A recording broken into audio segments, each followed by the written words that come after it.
Video शुरू करने से पहले चैनल को सब्सक्राइब कर लें और बेल आइकन का बटन दबा दें ताकि आपको आने वाली सारी वीडियोस मिलती रहें। अस्सलाम वालेकुम, मेरा नाम अरसलान खान है। आज जो एक सीरीज़ शुरू की थी वर्ड्स ऑफ विजडम की, उसी की एक पार्ट है वीडियो। इसके अंदर भी कुछ सेइंग्स हैं जो शेयर करना चाहूँगा। यूजुअली कोई एक से होती है या एक कोई कोट होता है जो मैं बताता हूँ या एक्सप्लेन करता हूँ। आज दो इसलिए हैं क्योंकि वैसे तो एक बड़ा खूबसूरत सेइंग थी। एक स्टोइक फ़िलासफ़र थे, ग्रीक फ़िलासफ़र थे बड़े मशहूर, उनका नाम था एपिक्टेटस। बट स्टार्ट में करूँगा अगेन, पहले भी इनको कवर किया था मैंने, इनकी एक सेइंग को, इनके कुछ वर्ड्स को, कार्ल गुस्ताव यंग के, क्योंकि मेरे बहुत फेवरेट। अगर मैंने साइकिक स्टडीज़ में अगर किसी को भी शौक हो साइकोलॉजी को समझने का, तो फर्स्ट नेम मैं अगर किसी को बताऊंगा कि आपको पढ़ना चाहिए, वो कार्ल गुस्ताव यंग ही है। तो कार्ल गुस्ताव यंग बोलते हैं, the world will ask you who you are. दुनिया आपसे पूछेगी कि आप कौन हो।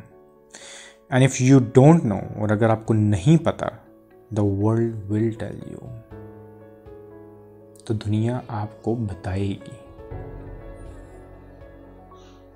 और यू थिंक कि आपको जो दुनिया बताएगी आप जो हो, वो आप एक्चुअली में असल आपकी हकीकत वही है? बिल्कुल भी नहीं। वो आपको एक अजीबो गरीब सा चरबा बना के रख देगी। मैं अक्सर एक मातम करता हूँ, अक्सर एक रोना रोता हूँ कि आई डोंट नो। मैं जब अब तो मैं बहुत कम सोशल होता हूँ, बट मैं जब भी लोगों से मिलता था, मुझे ऐसे ही लगता था कि कुछ 4-5 किस्म की कुछ चिप्स हैं, वही बस डिस्ट्रीब्यूट हो रही हैं हर एक के दिमाग में, उसी के एक किस्म के लोग मिलते रहते हैं। हर एक को दुनिया ने इसी तरह ही शेप दिया हुआ है। वो उस तरह के बनते जा रहे हैं, उस तरह के प्रोडक्ट्स बनते जा रहे हैं। माँ बाप को होता है कि हमारे बच्चे हमारी तरह के बने, टीचर को होता है हमारे बच्चे हमारी तरह के बने, वो इस तरह के बनते जा रहे हैं। कोई मतलब जो ना यूनिकनेस नहीं किसी के अंदर नज़र आती। हम उस नेचर की बात करते हैं जहाँ पे मैं अक्सर बोलता हूँ कि हमारी हाथ की किसी की लकीर आपस में नहीं मिलती, और वहाँ पर हम कॉपीज़ पे कॉपीज़ जनरेट करते हैं। This is unnatural. और उस अननेचुरल होने की वजह से, क्योंकि हम वो बन जाते हैं जो हमें दुनिया बताती है कि ऐसा होना चाहिए, और दुनिया किन लोगों से बनी है जिन सबको नहीं पता कि वो कौन है। सबकी एक मखसूस किस्म की कंडीशनिंग हुई है। वो उस तरह के बनते जा रहे हैं बस। कोई ब्यूटी नहीं है, कोई यूनिकनेस नहीं है। कोई लाखों में एक आधा इंसान जो यूनिक पैदा हो जाता है, या उसको कोई रहने नहीं देता, और अगर फिर अगेंस्ट ऑल द ऑड्स कोई ऐसा आ जाता है, तो उसको देख के वो सारे बड़े खुश होते हैं, यार ये बड़ा मुनफरिद इंसान है। आप क्यों नहीं हो? हम वही भीड़ की भीड़ चलते जा रहे हैं। अनलेस आप खुद नहीं जान लेते कि कहते हैं आप कौन हो, दुनिया आपको बताएगी। आपको किसने पैदाइश पे बताया कि महंगे महंगे कपड़े पहन लेने से? मुझे बड़ी हैसियत है, मुझे ना एक कमेंट था एक भाई का, उन्होंने कहा कि आप ना बड़ा को प्रॉपर प्रेजेंटेबल नहीं है भाई। मतलब आप जो ना बड़ा अच्छे तरीके से, मतलब होता है ना कुछ सूटेड बूटेड हो के, तो आप बड़ा वो बन के कहते हैं, आपको ऐसा लगता है अक्सर कहते हैं आप सोए हुए आके वीडियो बनाने थे, और समटाइम मैं बना भी देता था इस तरह वीडियो। मुझे तो फ़र्क नहीं पड़ता, ये कपड़े छपड़े जो होते हैं ये मर जाना एक दिन, सारों ने ख़त्म हो जाना। मुझे नहीं याद कि ये कार्ल गुस्ताव यंग कौन से कपड़े पहनता था। मुझे नहीं याद कि ये बड़े बड़े जो स्पिरिचुअल जिनका जिक्र करता हूँ, या साइंटिस्ट जिनका मैं जिक्र करता रहता हूँ, या बड़े बड़े लोग जिनका मैं जिक्र करता हूँ, वो कौन से कपड़े पहनते थे, कितने महंगी गाड़ियों में फिरते थे। I don't care. All I care is कि उनके पास था क्या। उनके लफ्ज़ों से पता चलता है कि वो कितने गहरे थे। हाँ, मुझे आज से कुछ 100 साल बाद अगर बैठ के कोई मुझे सुनेगा, ठीक है, आई एम श्योर उसको कोई फ़र्क नहीं पड़ेगा इसने क्या पहना हुआ था।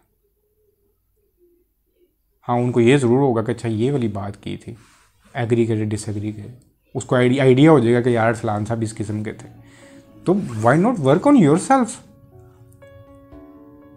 अपने इंटेलेक्ट पे वर्क करना इसलिए बहुत ज़रूरी है। अपने अंदर अपने आप को जानना। हम बस बाहरी जो प्रेजेंटेबल चीज़ें दूसरों को, क्योंकि दूसरों को तो यही नज़र आता है, अंदर तक तो किसी को भी नहीं पता, वो उस हिसाब से आपको शेप करते जाते हैं और एंड पे आप एक नमूना बन के रह जाते हो। खैर ये तो मेरे एक फ्रस्ट्रेटेड किस्म के वर्ड्स थे जो मुझे टुवर्ड्स सोसाइटी जो अजीब लगती है चीज़ बताई। उस सेइंग पे आता हूँ जो एपिक्टेटस ने बोली थी। उसने बोला था, if a person gave away your body to some passer by, कि अगर कोई इंसान आपकी जो जिस्म है वो किसी भी राह चलते को पकड़ा दे, यू बी फ्यूरियस, आपको गुस्सा चढ़ेगा, घबरा जाओगे कि ये क्या हरकत हो रही है। Yet you hand over your mind to anyone who comes along, but आप अपना जो दिमाग है, अपना माइंड हर एक आते जाते को पकड़ा देते हो, क्योंकि हर एक का पॉइंट ऑफ व्यू, लोग जो स्पेशली जो सोशल एंजाइटी से लड़ रहे होते हैं वो बात बड़ी अच्छी तरह से इसको समझेंगे। वो हर वक्त उनको ये लगता है कि दूसरा जज कर रहा है, दूसरा जज, क्योंकि हम सोसाइटी में रहते हैं, हमारे पास कुछ है तो हमें पता, अपना तो पता नहीं है, दूसरों को आंखों सामने क्योंकि देख पाते हैं, सिर्फ हमें बस जज करना आता है, ये चीज़ इस तरह, ये इस तरह, और हम ना आप शनाब किस्म के लेवल्स अपने बनाए हुए हैं उसके। सो दे अब्यूज यू, मतलब वो आपका गलत इस्तेमाल करते हैं आपके दिमाग का। Leaving it disturbed and troubled, वो फिर आपका जो दिमाग है उसको ट्रबल्ड और डिस्टर्ब्ड छोड़ देते हैं। जितने भी लोग आज मेंटल इलनेस का शिकार हैं, में से इतने लोग अक्सर बात करते हैं, किसी का कोई ब्रेकअप हो जाता है वो डिप्रेशन में चले जाते हैं, किसी का कोई नुकसान हो जाता है पैसों का वो डिप्रेशन में चले जाते हैं, किसी के मतलब खौफ अंदर पैदा हुए होते हैं, वो इतनी इनसिक्योरिटीज़ पैदा होती हैं, और सब की वजह यही है क्योंकि हमने अपना दिमाग दूसरों को पकड़ाया होगा। और दूसरे के पास और तो कोई काम है नहीं, उसने अपने अंदर तो देखना नहीं है, उसको आपका एक दिमाग मिला हुआ है, उसको वो अब्यूज़ करता है, और सारे अल्टीमेटली किसी न किसी मेंटल स्ट्रगल का ही शिकार हुए होते हैं। Have you no shame in that, क्या आपको इस सब में कोई शर्म नहीं है? दोनों जो सेइंग्स थी, चाहे वो एपिक्टेटस की हो या कार्ल गुस्ताव यंग की, दोनों एक ही पॉइंट समझाने की कोशिश कर रहे हैं कि अगर आप खुद को नहीं जान लोगे, आप दूसरों के पास अपना आप दे दोगे, वो फिर आपका जो चरबा बना के आपको देगा, क्योंकि उसको अपना नहीं पता जो सामने है।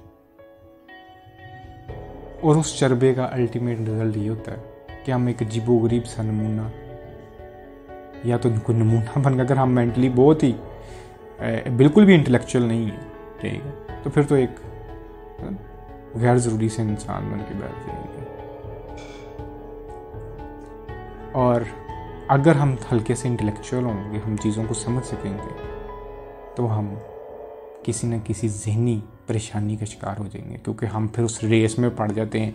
हमें इस मेयार पे उतरना चाहिए, अच्छा ये इतने लेवल का घर होना चाहिए, इस तरह की मेरे पास गाड़ी होनी चाहिए, इस तरह मैं प्रेजेंटेबल होना चाहिए, या मैं कोई गलत बात तो नहीं बोल दूंगा, अच्छा ये बात वो किस तरह जाएगी, ये वो होगा, फलां होगा, ढंकना होगा, बस इसी के अंदर आपको सारी ज़िंदगी।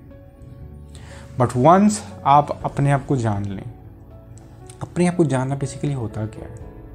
अपने आप को जानना बेसिकली ये होता है कि बैठ गए, डू नथिंग। ये बड़ी इंपॉर्टेंट चीज़ है। हमें डू नथिंग का तो पता ही नहीं ना, हमें तो हर टाइम भगाने पे लगा होता है सारे लोग।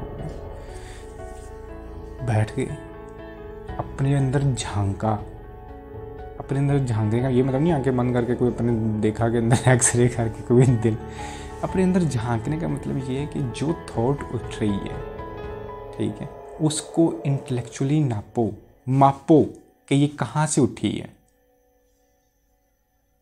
इसके पीछे कोई ट्रेजेडी तो नहीं है, इसके पीछे किसी इंसान का कोई इन्फ्लुएंस तो नहीं है, क्या मैं इस चीज़ को इसलिए तो नहीं कर रहा कि फ़लाँ बंदे को मुझे दिखाना है कि क्या।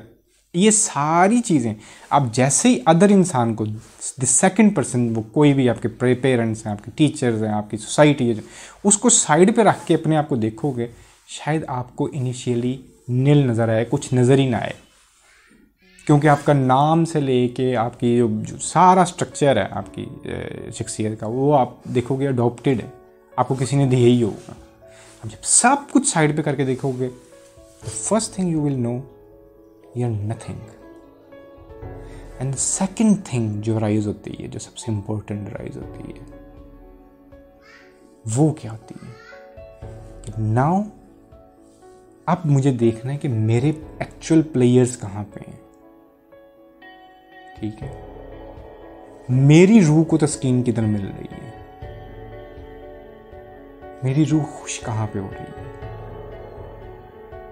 है। उस पाथ पे आप जाओगे, आपको सारे आंसर्स मिलना शुरू हो जाएंगे। वो एक बड़ी प्यारी बात मैं अक्सर बोलता था ना, आइंस्टाइन से किसी ने पूछा कि इतना बड़ा साइंटिस्ट है, मैं क्या अगर तुम्हें दोबारा ज़िंदगी मिले तो क्या कहता, मैं प्लम्बर बनना पसंद करूँगा। क्योंकि उसको पता है कि शायद मैं अगर प्लम्बर बनूंगा मुझे बड़ा उसको मज़ा, आपको नहीं मज़ा आएगा शायद प्लम्बर बनने में, बट उसका प्लेयर है वहाँ पर कहीं पे, एटलीस्ट ही नो हिमसेल्फ। और उसने अल्टीमेटली अगर साइंस भी सब कुछ किया, वो भी उसका अपना एक प्लेयर था। उसने कौन सा कोई पैसों के लिए सब कुछ कर रहा था, किसी को प्रूव करने के लिए कर रहा था। तो जो लोग भी अल्टीमेटली, ये एक अलग बहस है, जो बड़ा काम करते हैं, जो एक्चुअली में कोई एग्जिस्टेंस के लिए काम करते हैं, वो लोग अपने आप को बड़ी अच्छी तरह से जानते हैं। सो कोशिश करें कि अपने आप को जानें, आप एक्चुअली में हो कौन। आप क्या जो सब कुछ कर रहे हो वो सिर्फ इसलिए तो नहीं कर रहे कि मुझे किसी को प्लीज़ करना है या किसी को दिखाना है कि आई एम समथिंग। इतना फजूल सा डायलॉग अक्सर मूवीज़ के अंदर हम देखते हैं कि वो कोई अमीर आदमी खड़ा हो के ऐसे बता रहा हो कि आज मैं जो कुछ भी हूँ जी फलां की वजह से हूँ, मैं कहते हैं मेरे पास पहले 5 आने थे। मतलब अगर आप जी आपके पास 5 आने और कल आपके पास कोई 5 करोड़ हो जाएगा तो do you think you have done something. हमारे दिमागों में ये चीज़ घुसा दी गई है कि ये अचीवमेंट्स हैं आपकी जी। आपने अगर यहाँ पे कोई लॉकेट पहना हुआ है सोने का, आपने यहाँ पे कोई हीरे का लॉकेट पहना हुआ है, आपको लगेगा देखा क्या ज़बरदस्त। मेरे जैसे बंदे को, मैं आज तक पूरी दुनिया पता नहीं कितने लोगों से मिला हूँ, मतलब कितनी मतलब फीमेल्स हैं मेरी लाइफ, मेरी फैमिली के अंदर सब, मुझे आज तक नहीं पता किसी ने कौन सी ज्वेलरी कभी पहनी है, किसी ने कौन सा कोई मेकअप किया है, या मेरी वाइफ से कभी पूछ लीजिएगा जाके, मुझे तो नहीं पता चलता कि किसी ने, मैं अपने तरह इतना इन्वॉल्व हूँ, मुझे क्या ज़रूरत पड़ी है कि किसी ने क्या। हाँ, वो उसने कोई किसी ने बात कोई बहुत अच्छी बोली है, वो मुझे आज तक याद होगी कि यार फलां बंदे ने बात बड़ी अच्छी बोली थी। अल्टीमेटली एक डायमंड का जो है वो एक पत्थर है, उसको इतनी इम्पोर्टेंस किसने दी है? आपने, इंसान ने। हम उसको इतना वैल्यू कर बैठे होंगे, तो अल्टीमेटली ये हमारे ऊपर है कि हमने किस चीज़ को कितना वैल्यू करना है। और जहाँ पर अगर हमने स्टोन्स को ही इतना वैल्यू करना है, वहाँ पर आप अंदाज़ा लगा सकते हो कि हम लोग कहाँ पे हैं। I know all the economic thing, क्या कहते हैं, किस तरह इकॉनमी बनती है और किस तरह सब कुछ। मैंने कैपिटलिज्म को बहुत जो है ना वो क्लोजली जाके देखा हुआ, और यही मेरा मातम भी होता है कि उसकी वजह से आज इतनी दुनिया जो है वो पीछे है, भूखमरी का शिकार है। अल्लाह करे कि आगे जाके कहते हैं इंसान को कोई अकल आए और कोई अल्टरनेट रास्ता ये ढूंढे, कोई इंसान की बेहतरी हो।